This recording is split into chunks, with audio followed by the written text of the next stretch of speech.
बर्फ म्हणजे अंग गोठवणारा थंडगार अनुभव, पण मुंबईतल्या अमिया सारंग या जादूगारानं चक्क 1.5 टन बर्फात तब्बल 2 तास झोपण्याची कामगिरी करून साऱ्यांनाच थक्क केलंय.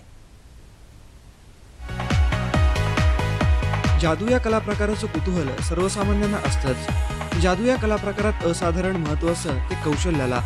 मुंबईकर जादूगर अमिया सारंगनं मेहनत आणि कौशल्याच्या बळावर अशीच एक अजब किमया साधली आहे. शनिवारी रात्री दादासाहेब फाळके चित्रनगरीत अमेय तब्बल 1.5 टन बर्फाच्या घरात चक्क 2 तास 5 मिनिटं झोपून राहिला. नियोजित कार्यक्रमानुसार अमेय फक्त अर्ध्या तासाच्या बर्फाच्या घरात झोपणार होता, मात्र प्रत्यक्षात 2 तास 5 मिनिटं यात झोपून राहण्याची करामत त्यानं केली आहे. या बर्फाच्या घराचं तापमान -1 पेक्षाही खूप कमी होतं.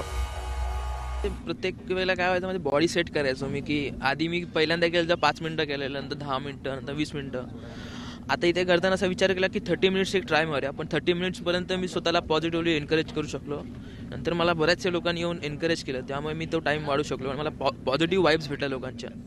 त्याचं हे म्हणायचं तर त्याची जिद्द, त्याचं क्रिएटिव्ह माइंड आणि त्याला जादू क्षेत्रात पुष्कळ नाव कमवायचं आहे.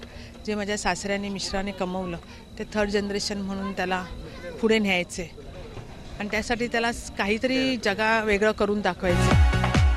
सर्वसामान्य माणूस 5 मिनिटांपेक्षा अधिक काळ बर्फाच्या लादीवर झोपूच शकत नाही, पण अमेयने गेली अनेक वर्ष सराव करून 2 तासांपेक्षा जास्त वेळ बर्फाच्या घरात राहण्याची कामगिरी केली आहे. लोकांचा प्रतिसाद मिळाला तर यापुढे असेच अद्भुत प्रयोग करण्याचा विश्वास अमेयनं या निमित्तानं बोलून दाखवलाय. सोबतच योग्य प्रशिक्षणाव्यतिरिक्त असे धाडसी खेळ न करण्याचं आवाहनही त्यानं यावेळी केलंय. आपली मुंबई, गोरेगाव.